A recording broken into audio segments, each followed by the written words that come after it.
बच्चों, मैं रणवीर सिंह आज आप सब लोगों के सामने केमिस्ट्री का क्लास 11th का पहले टॉपिक का दूसरा लेक्चर लेकर आप सब लोगों के सामने उपस्थित हुआ हूं। इसमें मैं आप लोगों को बताऊंगा कि फंडामेंटल और बेसिक यूनिट्स क्या होती हैं। मेनली मेजरमेंट से रिलेटेड टॉपिक है। इसमें हम आपको बताएंगे कि फंडामेंटल यूनिट्स किन्हें कहते हैं। Fundamental and basic units. Fundamental units are those units which can neither be derived from one another and nor they can be further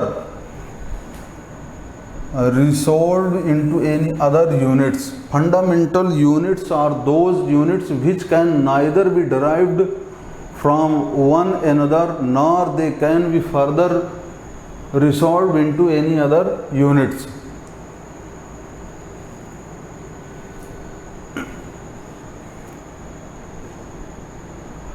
मतलब फंडामेंटल यूनिट्स वे यूनिट हैं जो neither be derived one another nor they can be further resolved into any other units.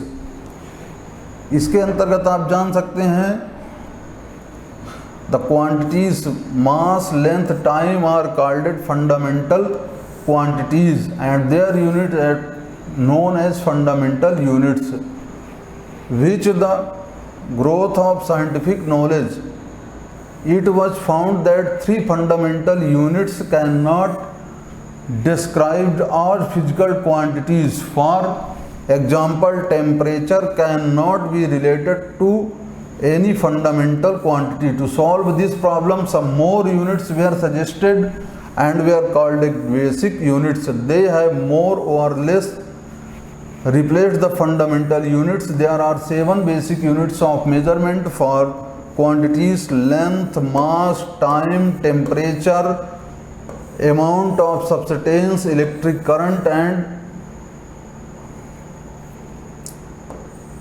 luminous intensity. तो mainly fundamental units आप समझ चुके होंगे कि fundamental units are those units which can neither be derived from one another and nor they can be further resolved into any other units. Fundamental unit mainly 7 होती हैं। उसमें आप जान सकते हैं length, mass, time, temperature, amount of substance, electric current और luminous intensity. ये 7 fundamental units हैं। अब system of units. Fundamental units को जानने के बाद हम सबसे पहले ये जानने का प्रयास करते हैं कि सिस्टम ऑफ यूनिट्स कौन कौन सी हैं। तो सिस्टम ऑफ यूनिट्स के अंतर्गत सबसे पहली जो यूनिट है सीजीएस सिस्टम है। सीजीएस सिस्टम ये जनरली जाना जाता है सेंटीमीटर ग्राम सेकंड सिस्टम के नाम अंतर्गत। This system of unit was set in France and units of length, mass and time. Length, mass और टाइम इन 3 को बताने के लिए किया जाता है। According to this system are centimetre, gram and second. CGS system को सेंटीमीटर, ग्राम, सेकंड सिस्टम भी बोला जाता है। सीजीएस मतलब सेंटीमीटर, ग्राम, सेकंड सिस्टम। इसमें जो फंडामेंटल यूनिट्स होती हैं उसको हम सेंटीमीटर, ग्राम और सेकंड में मेजरमेंट करते हैं। दूसरी है FPS, British system of measurement, and according to this the units of 3 fundamental quantities are foot, pound and second. This system is not commonly used these days. FPS system जो दूसरा system है, foot, pound और second system जो generally इस समय use नहीं किया जा रहा है। तीसरा सिस्टम है MKS system. This system was also developed in France. It employs metre, kilogram and second. MKS को मीटर, किलोग्राम और सेकंड सिस्टम भी जाना जाता।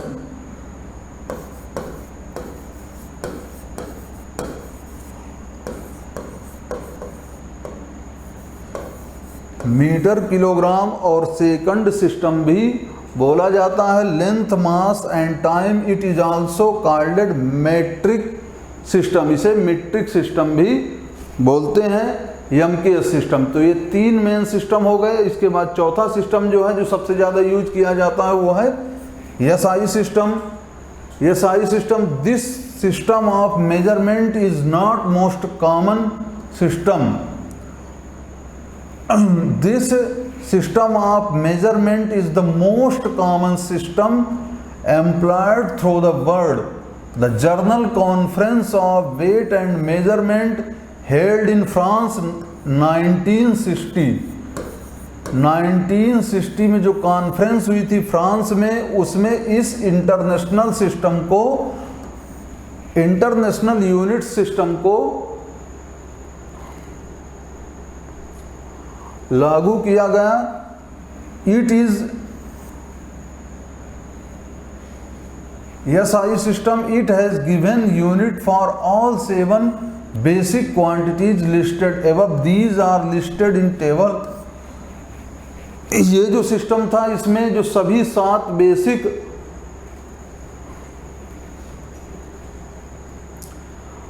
बेसिक क्वांटिटी होती हैं उनको बताया गया है। इस सिस्टम के अंतर्गत सबसे पहली जो क्वांटिटी है लेंथ, इसे L से डिनोट करते हैं।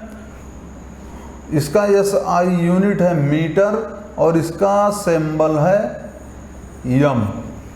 दूसरी है मास, जिसे किलोग्राम कहते हैं और इसका सिंबल है kg। टाइम, जिसका सिंबल ऑफ क्वांटिटी T है, नेम ऑफ यूनिट सेकंड है और सिंबल ऑफ SI यूनिट है स्मॉल s। टेम्परेचर, इसका symbol of quantity T, name of SI unit kelvin, symbol of SI unit K। Electric current I, ampere A।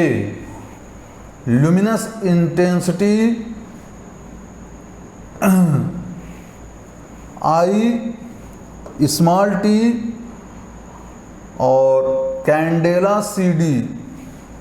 Quantity of matter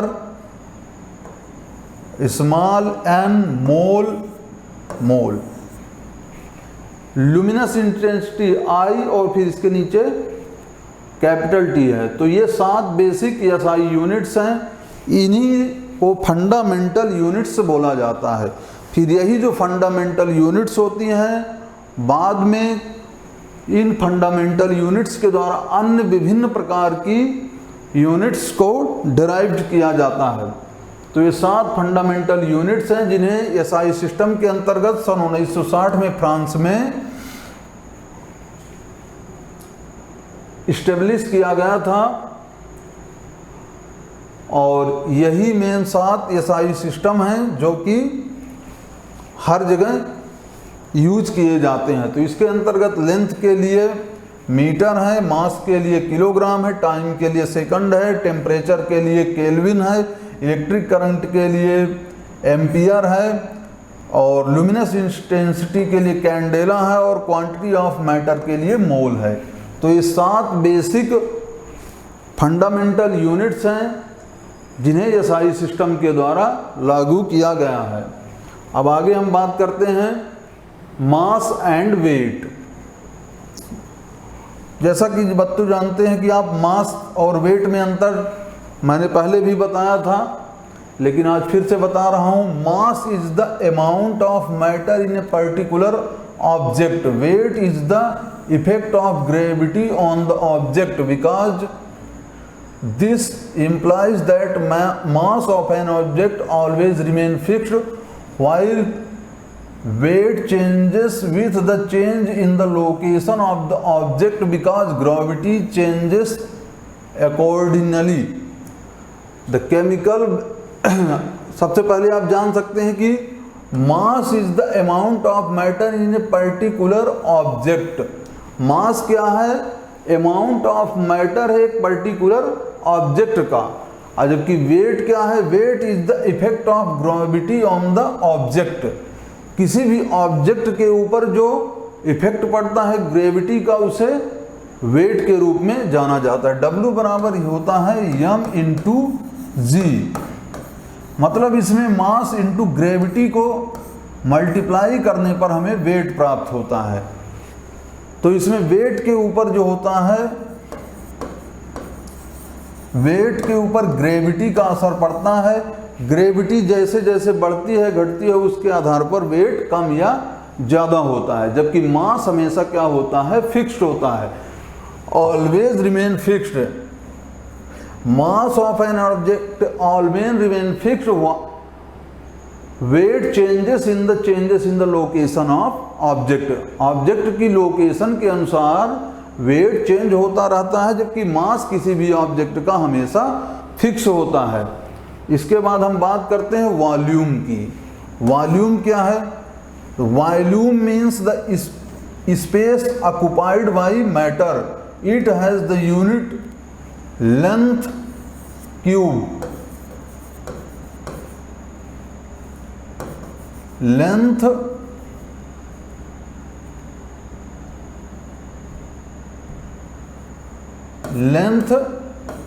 cube in SI unit. Volume is expressed in metre cube. Volume की जो इकाई होती है वो metre cube होती है। SI unit जो होती है वॉल्यूम की क्या होती है? मीटर क्यूब होती है। However A popular unit of measuring volume particularly in liquids is liter, but is not an SI unit. Mathematically 1 liter is equal to 1000 ml is equal to 1000 centimeter cube बराबर 1 decimeter cube। आप जानते हैं कि volume जो है उसका SI unit metre cube है। इसे लिक्विड में लीटर के द्वारा भी नापते हैं, लेकिन ये इसकी SI यूनिट नहीं है। Volume of liquid can be measured by different devices in the laboratory. These are burette, pipette, cylinder, mixing flask. Laboratory में जो वॉल्यूम है लिक्विड का वो डिफरेंट डिवाइसेस के द्वारा नापा जाता है, जिसे ब्यूरेट, पिपेट, सिलेंडर और मेजरिंग फ्लास्क। आप देख सकते हैं ये ब्यूरेट, पिपेट और सिलेंडर है, और ये measuring flask. Burette, pipette,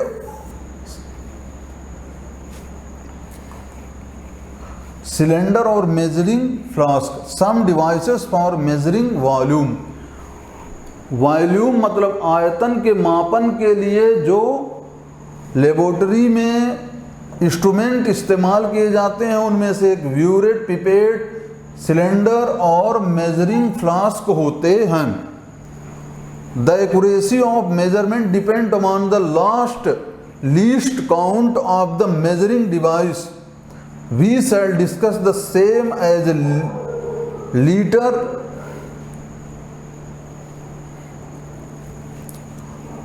in the present। we shall discuss the same a liter in the present। तो आप जान सकते हैं कि वॉल्यूम जो है उसका SI यूनिट मीटर क्यूब है। इसे जब हम लिक्विड का नापते हैं वॉल्यूम तो हम इसे लीटर में भी नापते हैं, और जो लेबोरेटरी है उसमें वॉल्यूम जो होता है किसी भी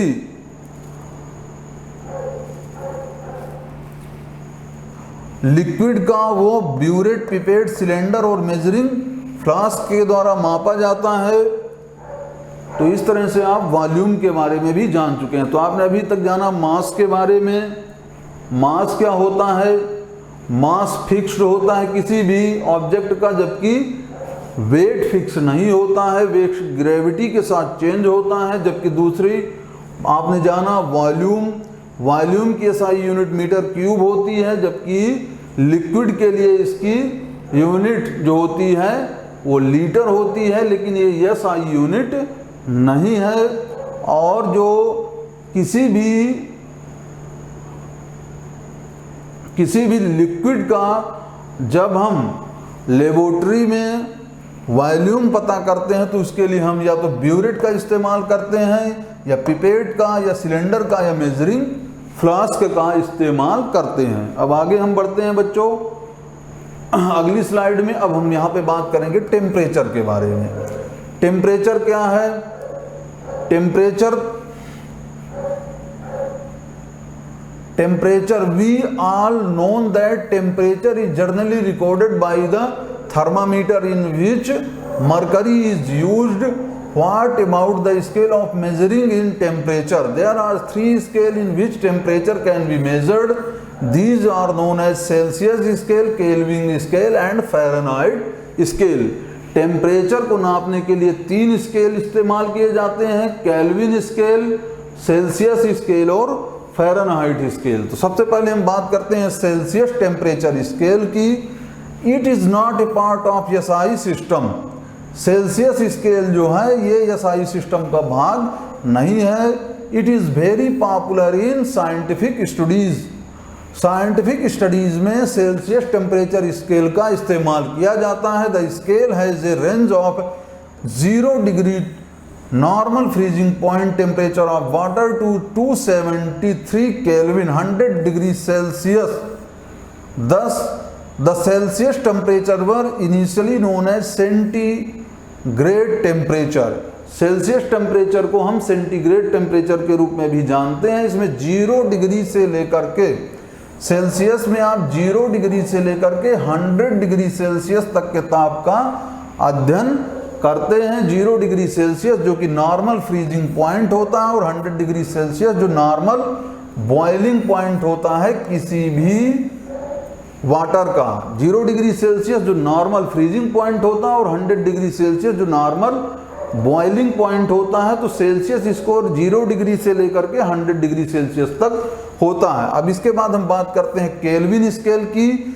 this represent the SI scale. Kelvin temperature scale जो है वो SI यूनिट के रूप में इस्तेमाल किया जाता है। SI यूनिट जो 7 हमने बताया था आपको, उसमें 7 में टेम्परेचर के लिए जो यूज की जाती है वो केल्विन टेम्परेचर स्केल यूज किया जाता है। The temperature is expressed by the sign kelvin. 0 mark on this scale is equal to -273.15 degree Celsius.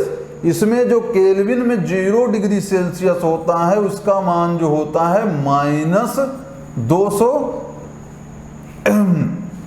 0 degree kelvin जो होता है 0 degree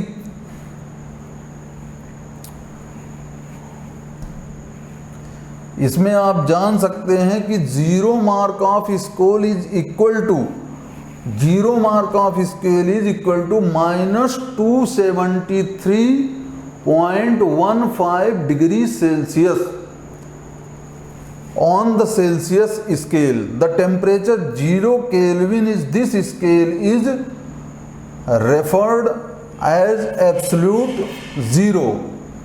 0 degree Celsius. The temperature 0 Kelvin, the temperature 0 Kelvin, 0 mark on this scale is equal to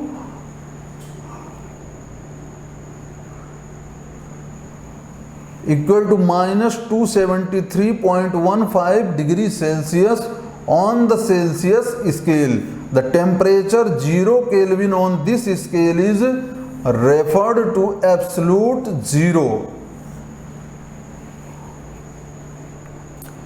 kelvin scale में जो तापमान होता है 0 kelvin उसे absolute 0 कहते हैं। तो इसमें भी आप जान सकते हैं जो 273 केल्विन होता है, 273 केल्विन ये फ्रीजिंग पॉइंट होता है, और बॉइलिंग पॉइंट जो होता है वाटर का वो 73 केल्विन होता है केल्विन टेम्परेचर पर। सेल्सियस में 0 होता है और 0 होता है वाटर का फ्रीजिंग पॉइंट और 100 होता है बॉइलिंग पॉइंट, जबकि केल्विन में 273 केल्विन होता है और 373 केल्विन। और जबकि फ़ारेनहाइट स्केल की बात करें, this is at another scale of measuring temperature. In the scale the normal freezing point temperature of water is 32 degree Fahrenheit, while in normal boiling point temperature is taken to 180 degree Fahrenheit. This is a very commonly used for expressing in the body temperature. The normal body temperature of scale is taken as 98.4 degree Fahrenheit. ये Fahrenheit जो scale होता है body temperature को measurement करने के लिए इस्तेमाल किया जाता है। इसमें 32 डिग्री जो फ़ारेनहाइट होता है वाटर का बॉइलिंग पॉइंट होता है, वाटर का फ्रीजिंग पॉइंट 32 होता है और 212 डिग्री फ़ारेनहाइट जो होता है वाटर का बॉइलिंग पॉइंट होता है।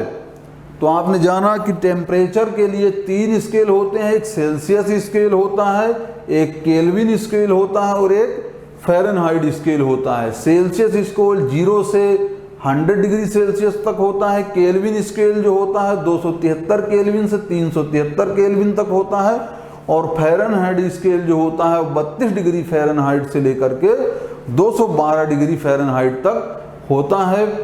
अब हम आगे बात करते हैं different relation between different scale. आप जान सकते हैं कि फ़ारेनहाइट और डिग्री सेल्सियस में क्या रिलेशन होता है, केल्विन और डिग्री सेल्सियस में क्या रिलेशन होता है। फ़ारेनहाइट के लिए जो रिलेशन होता है फ़ारेनहाइट का डिग्री सेल्सियस से 9/5 डिग्री सेल्सियस प्लस 32। अगर आपको फ़ारेनहाइट में किसी भी लिक्विड का टेम्परेचर ज्ञात करना है तो जो सेंटीग्रेड में टेम्परेचर दिया होगा उसे 9/5 से आप 9/5 से उसका मल्टीप्लाई करेंगे और उसमें 32 जोड़ेंगे। इसी तरह से केल्विन के लिए 0 डिग्री सेल्सियस का जो भी तापमान होगा केल्विन में ज्ञात करने के लिए उसे आप जो भी डिग्री सेल्सियस में तापमान दिया होगा उसमें 273 ऐड कर देंगे तो आपको केल्विन में टेम्परेचर पता चल जाएगा। अब यहाँ पे kelvin temperature is represented by capital के एंड नॉट बाय स्मॉल के। Kelvin scale is SI scale for expressing temperature. Kelvin scale he SI scale है जो कि टेम्परेचर को बताने के लिए इस्तेमाल किया जाता है। In Kelvin scale the symbol 0 is not used. Kelvin में इस 0 का इस्तेमाल नहीं किया जाता है, ध्यान रखिएगा। While expressing in the temperature kelvin scale is best scale for measuring temperature as it has no negative sign. इसमें कोई भी नेगेटिव साइन नहीं होता है। केल्विन है scale is best scale for measuring temperature at is has no negative sign. अब हम यहाँ पे एक एग्जाम्पल देखते हैं। The room temperature in Celsius scale is 25 degree Celsius convert into the other 2 scale of measurement. Temperature of kelvin, temperature of kelvin तो इसके लिए आप 25 जोड़ देंगे 273 में, जैसे कि यहाँ पे बताया गया है। केल्विन में जब मान ज्ञात करना होता है तो डिग्री सेल्सियस में जो मान दिया होता है उसमें 273 जोड़ देते हैं तो केल्विन टेम्परेचर में मान ज्ञात हो जाता है। टेम्परेचर ऑफ फ़ारेनहाइट के लिए 9/5 का मल्टीप्लाई करते हैं जो भी टेम्परेचर दिया होता है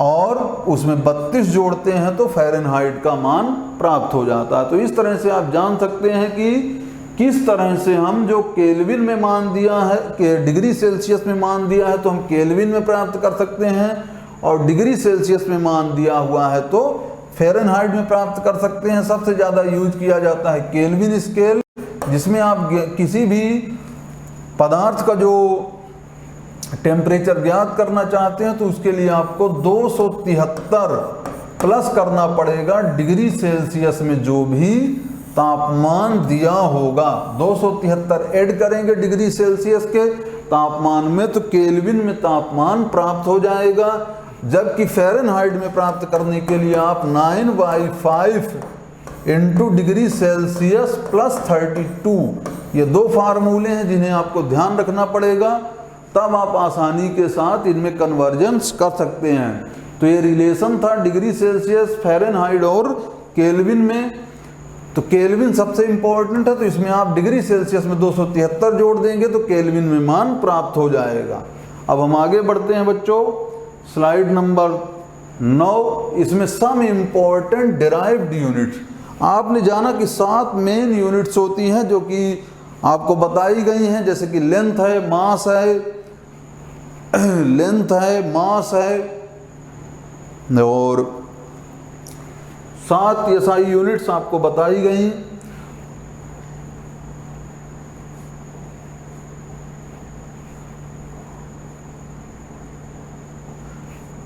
सात बेसिक एसआई यूनिट्स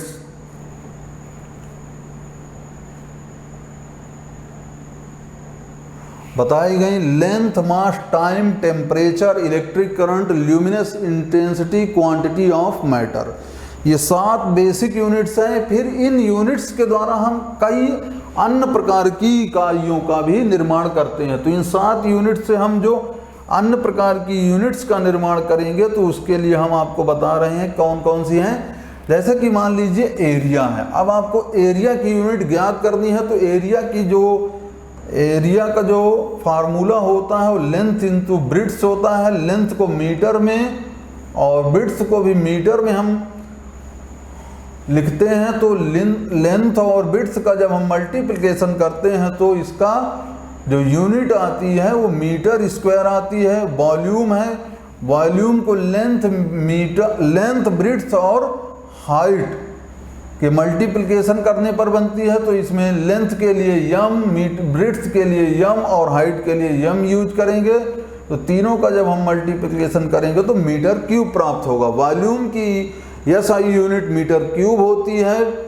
इसके बाद डेंसिटी की बात करते हैं तो डेंसिटी जो होती है मास बटे वॉल्यूम होती है। तो मास के लिए किलोग्राम, जैसे 7 एसआई यूनिट में आपको बताया ही गया है, मास के लिए किलोग्राम होता है, वॉल्यूम के लिए मीटर क्यूब। तो डेंसिटी की जो इकाई होगी किलोग्राम मीटर क्यूब होगी। वेलोसिटी जो होता है डिस्टेंस बटे टाइम होता है। डिस्टेंस दूरी के लिए मीटर होता है, टाइम के लिए सेकंड। तो वेलोसिटी की एसआई यूनिट मीटर प्रति सेकंड होगी। एक्सेलरेशन, वेलोसिटी पर unit time and its unit में be derived as follow. Acceleration बराबर होता है वेलोसिटी बटे टाइम। वेलोसिटी का अभी हमने निकाला है, वेलोसिटी डिस्टेंस बटे टाइम होती है तो मीटर प्रति सेकंड लिखेंगे, टाइम के लिए सेकंड लिखेंगे। तो एक्सेलरेशन की जो एसआई यूनिट निकलेगी मीटर प्रति सेकंड स्क्वायर। फोर्स के लिए फोर्स जो होता है मास इंटू एक्सेलरेशन होता है, मास के लिए किलोग्राम, एक्सेलरेशन के लिए मीटर प्रति सेकंड स्क्वायर होता है। तो एक फोर्स की जो एसआई यूनिट होगी किलोग्राम मीटर प्रति सेकंड स्क्वायर। इसके बाद बात करते हैं प्रेशर की। Pressure in the force acting per unit area, this unit can be derived from the basic SI unit. Force, pressure जो होता है उसके लिए फोर्स बटे एरिया करते हैं। तो फोर्स जो होता है, फोर्स का हमने निकाला है किलोग्राम मीटर प्रति सेकंड स्क्वायर बटे मीटर स्क्वायर। तो इसकी जो एसआई यूनिट होगी किलोग्राम मीटर प्रति सेकंड स्क्वायर या न्यूटन मीटर स्क्वायर। तो ये जो हैं सब इम्पोर्टेंट डिराइव्ड यूनिट्स हैं। तो 7 बेसिक यूनिट्स की सहायता से आप किसी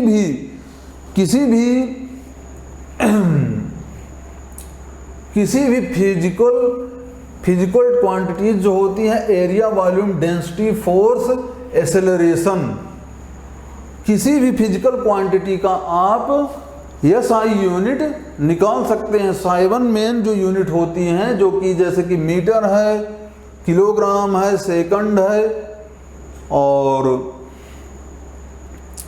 तो इनकी सहायता से आप किसी भी यूनिट का, किसी भी अन्य फिजिकल क्वांटिटी की एसआई यूनिट निकाल सकते हैं। इसके लिए आपको ज़रूरी होता है कि जिस भी फिजिकल क्वांटिटी का आपको एसआई यूनिट ज्ञात करनी है उसका आप फार्मूला ध्यान रखिए। जैसे कि एक्सेलरेशन का होता है वेलोसिटी बटे टाइम, तो वेलोसिटी का होता है डिस्टेंस बटे टाइम, डेंसिटी का होता है मास बटे वॉल्यूम, वॉल्यूम का होता है length into breadth into height, area का होता है लेंथ इंटू विड्थ। अब आपको लेंथ की, मास की, वॉल्यूम की यूनिट मालूम है तो आप डेंसिटी की यूनिट ज्ञात कर सकते हैं। तो इस तरह से जो 7 मेन यूनिट्स हैं उनके द्वारा आप किसी भी फिजिकल क्वांटिटी की एसआई यूनिट ज्ञात कर सकते हैं। जरूरी ये है कि बस उस फिजिकल क्वांटिटी का आप फार्मूला ध्यान रखिए। यदि आपको उस फिजिकल क्वांटिटी का फार्मूला मालूम है तो आप आसानी के साथ जो भी मेन फंडामेंटल यूनिट है उसको आप उस फार्मूले में रख दीजिए और आप आसानी के साथ उस फिजिकल क्वांटिटी का एसआई यूनिट निकाल लेंगे। तो ये आपको 11th की फिजिक्स में मेजरमेंट टॉपिक है, उसमें विमीय सूत्र के नाम से आपको पूरा एक चैप्टर ही दिया गया है जिसमें आप किसी भी क्वांटिटी का एसआई यूनिट ज्ञात करेंगे। इसी के साथ आप केमिस्ट्री में भी कई जगह आपको इस्तेमाल होगा एसआई यूनिट, उनको ज्ञात करने के लिए फिजिकल केमिस्ट्री में सबसे ज़्यादा इस्तेमाल होता है, तो आप आसानी के साथ ज्ञात कर सकते हैं। ज़रूरत होगी केवल आपको उस यूनिट का आपको फार्मूला याद हो। यदि आपको उस यूनिट का फार्मूला याद है तो आप आसानी के साथ जो main SI unit fundamental units हैं 7 उनको आप रख दीजिए उस फार्मूले में और आसानी के साथ जिस भी फिजिकल क्वांटिटी का आपको एसआई यूनिट ज्ञात करती हैं उसके फार्मूले में आप बेसिक यूनिट को रखिए और आसानी के साथ उस एसआई यूनिट को प्राप्त कीजिए। अब हम आगे आपको बता रहे हैं नंबर 10 स्लाइड। इसके अंतर्गत a variation in power of 10 in order to write very large and very small quantities compactly we quite often make use of certain prefix. The commonly used prefix, their symbol and value expressed as power of 10 are given. Generally यदि मान लीजिए आपको कोई बड़ी unit है measurement की और कोई बहुत छोटी यूनिट है, उसको यदि आपको ज्ञात करना है तो 10 के पावर के रूप में रखना होता है, तब हम आप उसको ज्ञात कर सकते हैं। जैसे कि डेसी है, डेसी का सिंबल डी होता है, इसका जो पावर होता है 10 की पावर -1, सेंटी के लिए 10 की पावर -2 होता है पावर, मिली के लिए 10 की पावर -3 होता है, माइक्रो के लिए 10 की पावर -6, नैनो के लिए 10 की पावर -9, पिको के लिए 10 की पावर -12, फेमटो के लिए 10 की पावर -5, एटो के लिए 10 की पावर -18, जेप्टो के लिए 10 की पावर -21, ओक्टो के लिए डेसी, सेंटी, मिली, माइक्रो, नैनो, पिको, फेमटो, एटो। तो ये जो सिंबल पावर हैं सब मल्टीपल, ये सब मल्टीपल का आपको उसमें गुणा करना होगा, तब जाकर के आपको ये प्रीफिक्स जो हैं, जैसे डेसी है तो इसके लिए 10 की पावर -1 का मल्टीप्लाई करना होगा, सेंटी के लिए आपको 10 की पावर -2 का, मिली के लिए 10 की पावर -3 का। जैसे आपको बोला जाए 1 मिलीमीटर बोलिए, लिखिए 1 मिलीमीटर, तो आप इसको कैसे लिखेंगे? 1 मिलीमीटर के लिए आप लिखेंगे 10 की पावर -3 मीटर, ये इस तरह से आप लिखेंगे 1 मिलीमीटर। 1 माइक्रोमीटर, तो इसके लिए लिखेंगे आप 10 की पावर -6 मीटर। 1 नैनोमीटर तो आप 10 की पावर -6 मीटर लिखेंगे। तो आपको यहाँ पे ये सिंबल्स जो होते हैं 10 की पावर में, ये आपको ध्यान रखने हैं। मिली के लिए 10 की पावर -3, माइक्रो के लिए 10 की पावर -6, नैनो के लिए 10 की पावर -9, पिको के लिए 10 की पावर -12, फेमटो के लिए 10 की पावर -15 और फेमटो के लिए 10 की पावर -15, एटो के लिए 10 की पावर -18। तो ये प्रीफिक्स आपको लगाने पड़ते हैं डेसी के लिए सब मल्टीपल के रूप में। इसी तरह से जो प्रीफिक्स लगाने पड़ते हैं, जैसे अब आपको बड़ी यूनिट आपको दे दी जाए डेका, हेक्टो, किलो, मेगा, तो इसके लिए आपको लिखना पड़ेगा 10 की 1 डेका मतलब 10 की पावर -1, 1 हेक्टो बोल दिया जाए तो 10 की पावर -2, 1 किलोग्राम मतलब 10 की पावर -3, 10 की पावर 3 ग्राम हो जाएगा 1 किलोग्राम। जैसे आपको लिखना है 1 किलोग्राम बराबर होता है 1000 ग्राम। तो अब 1000 ग्राम लिखना है तो आपको यहाँ पे मल्टीपल जो कर देना पड़ेगा 10 के पावर -3 का कर देना पड़ेगा 10 के पावर -3 ग्राम।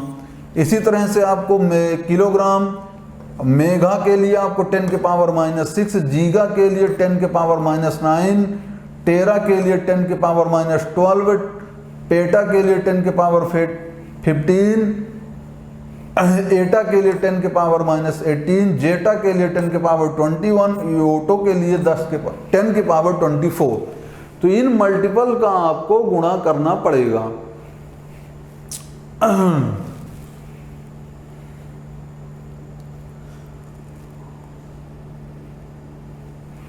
तो आप समझ चुके होंगे कि symbols of commonly used prefix in the power of 10, power of 10 के रूप में जो प्रीफिक्स यूज किए जाते हैं उनको आप समझ लीजिए। छोटी यूनिट है तो उसके लिए डेसी, सेंटी, मिली, माइक्रो, नैनो, पिको, फेम्टो, एटो का यूज किया जाता है। और यदि बड़ी यूनिट है तो डेका, हेक्टो, किलो, मेगा, जीगा, टेरा, पेटा और एक्सा का यूज किया जाता है। जैसे आपको बोल दिया जाए कि 1 जीगा, तो 1 जीगा के लिए आप क्या लिखेंगे 1 जीगा इक्वल टू 10 के पावर -9। अगर आपको बोल दिया जाए 1 माइक्रो लिखिए तो आप लिखेंगे 10 के पावर -6। तो ये आपको सिंबल याद रखने हैं। सिंबल के साथ साथ जो इसका सब मल्टीकर है 10 के पावर के रूप में उसको ध्यान रखना है। डेसी के लिए 10 की पावर -1, सेंटी के लिए 10 के पावर -2, मिली के लिए 10 की पावर -3, माइक्रो के लिए 10 की पावर -6, डेका के लिए 10 की पावर 1, हेक्टो के लिए 10 की पावर 2, किलो के लिए 10 की पावर 3, मेगा के लिए 10 की पावर 6। अब यहाँ पे सबसे पहले आप रिमेंबर कर लीजिए, SI units are not represented in plural. For example, 100 centimeter but 100 cms wrong. Similarly, 40 gram correct but 40 grams wrong. A unit after the name of scientist is not started with a capital letter. For example, Newton correct but Newton wrong. तो आप जान सकते हैं ये S unit are not represented in plural. Plural में आप SI unit कभी भी नहीं लिखेंगे, जैसे 100 सेंटीमीटर लिखेंगे न कि 100 सेंटीमीटर। ये यस लगाने पर रॉन्ग हो जाएगा। किसी भी SI यूनिट में आप यस नहीं लगाएंगे। ये SI unit are not represented in plural. Plural में SI यूनिट्स कभी नहीं होती हैं। इसी तरह से जो किसी भी साइंटिस्ट का नाम है उसे आप स्मॉल में लिखेंगे, कैपिटल में नहीं लिखेंगे। जैसे कि स्मॉल न्यूटन लिखा हुआ है, कैपिटल न्यूटन नहीं लिखेंगे। तो आप इस तरह से ये समझ सकते हैं। अब हम आगे बात करते हैं inter conversions of unit. The metric system of units in use to express scientific data together the word. However, people in many countries also use some other non-metric system units. Thus, it becomes quite necessary to convert one set of units to another. This can be done by convergent factor method. एक जो data है जो एक SI unit में दिया गया है उसको दूसरे में अगर आपको चेंज करना है तो उसके लिए आपको कन्वर्जेंट फैक्टर के बारे में जानकारी होनी चाहिए। Convergent factor is equal to the ratio of the magnitude of same physical quantity in two different units of measurement. Convergent factor जो होता है convergent factor is equal to the ratio of magnitude of same physical quantity in two different units of measured. In order to obtain the convergent factor, the magnitude of physical quantity to be observed in the placed in the denominator and the described unit in the placed in the numerator, for example we known 1 minute is equal to 16 second, therefore 1 minute is equal to 16 second. Convergent factor is placed in the denominator and the desired unit in the place of numerator. अब यहाँ पे आप जानते हैं कि 1 minute जो होता है वो 60 सेकंड के बराबर होता है, तो 1 बराबर हो जाएगा 60 सेकंड बटे 1 मिनट, ये कन्वर्जेंट फैक्टर हो जाएगा. अब जैसे कि आपको 4.5 मिनट है, 4.5 मिनट है, तो इसको यदि आपको बदलना है सेकंड में तो कन्वर्जेंट फैक्टर जो होगा 60 बटे 1 मिनट, इसका आप क्या कर देंगे, मल्टीप्लिकेशन कर देंगे तो आपको 270 सेकंड आ जाएगा.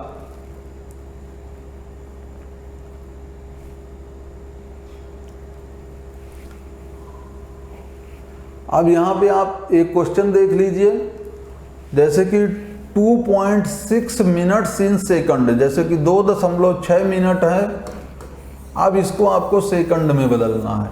तो सबसे पहले आप ये ज्ञात करिए कि 1 मिनट बराबर कितना होता है. 1 मिनट बराबर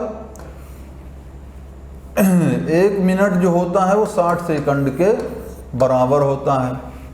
तो इसका कन्वर्जेंट फैक्टर क्या होगा, 60 सेकंड बटे 1 मिनट.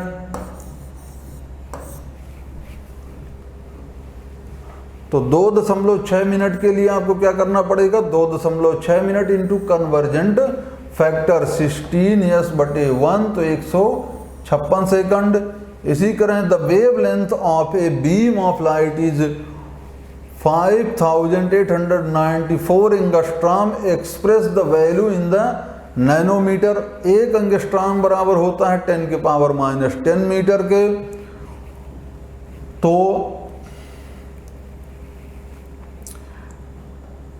10 के पावर -10 मीटर.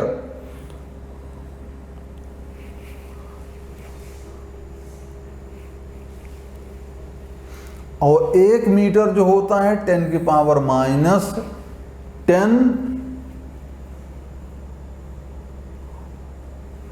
नैनोमीटर के बराबर होता है. 1 मीटर जो होता है वो 10 के पावर -10 9 नैनोमीटर के बराबर होता है. तो इसका आप गुणा करेंगे तो कितना बचेगा, 10 की पावर -1 नैनोमीटर.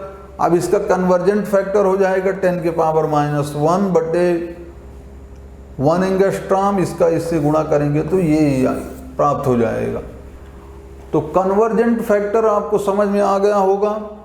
अब जैसे कन्वर्जेंट फैक्टर आपको जैसे ज्ञात करना है कि जैसे कि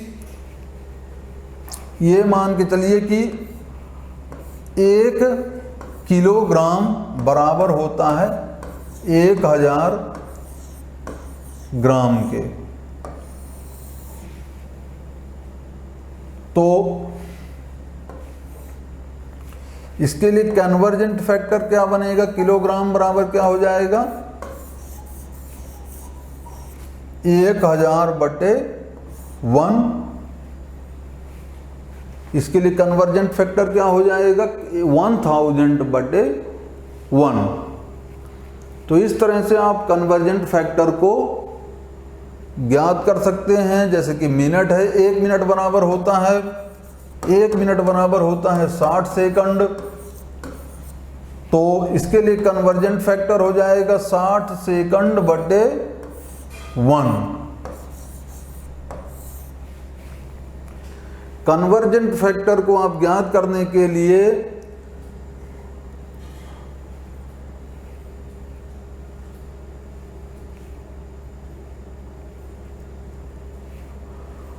आपको सबसे पहले दोनों यूनिट को बराबर करना होगा.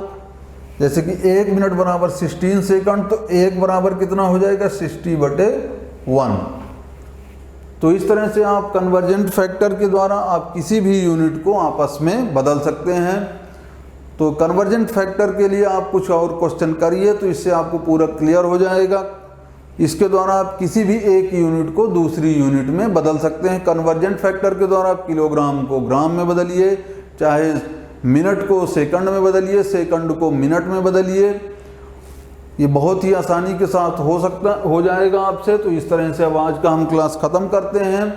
अगली क्लास में हम आपको बताएंगे,